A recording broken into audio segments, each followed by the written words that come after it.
For Azerbaijan, this seems to be a significant escalation.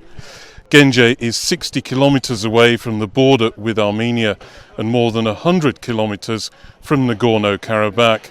It's been hit before during the past 2 weeks of fighting, but there's been nothing on this scale.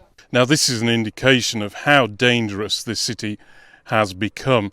Here is an Armenian missile which has landed right in the middle of the road. And over here, there's debris everywhere. It's quite clear that people are no longer safe in Terter. Among the military hardware in this camp are several vehicles seized from Daesh. This had TNT in it when it was captured.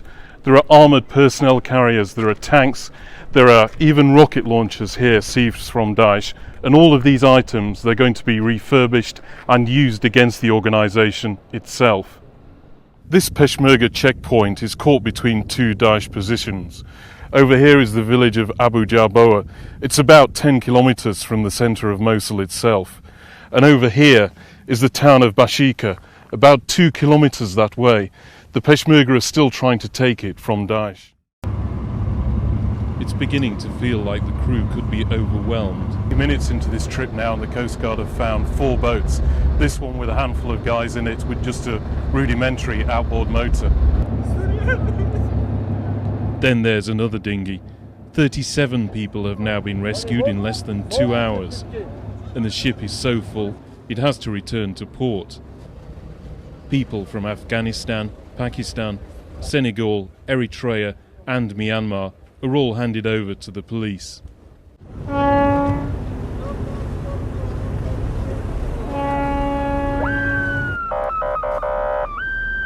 Back at sea, a motorised inflatable looms into view. Up to 50 Syrians, men and women, are trying to make it across, and they've no intention of stopping. Abdullah used to live in Daraa. When her husband was arrested for protesting against the regime, he was imprisoned and tortured to death. One day they came knocking on our door. There were 5 armed soldiers and they ordered us to give them all of our money. One of them said, "Give me your laptop or I'll kill your children." They grabbed my husband and took him away. I didn't know what they would do with him. Many months passed and we heard some of the men from our town had been tortured by the regime. We found pictures of them on the internet. One of them was my husband. This is the Olympic Hall in Sarajevo, where the Turkish president is due to make his speech. Up to about 15,000 people are due to attend this event, which has been organised by the Union of European Turkish Democrats, the UETD. This is basically the organisation that tried to organise a series of rallies in the European Union last year for Turkish government politicians to come and campaign for a yes vote in the constitutional referendum, but that collapsed in controversy. The officials, politicians in Europe didn't give their permission, but this time officials here say they haven't experienced any difficulties. The streets of the Turkmen capital Ashgabat aren't so much paved with gold, more clad in white marble. You can drive around Ashgabat for quite some time, looking at brand new white apartment blocks, ornate buildings and monuments. Everywhere you go, there are signs that this city has been overhauled in the last 20 years.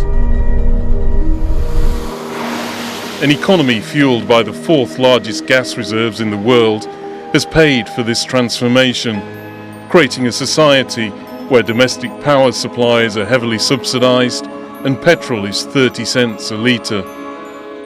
Now Ashgabat is full of monuments to that history, including this one.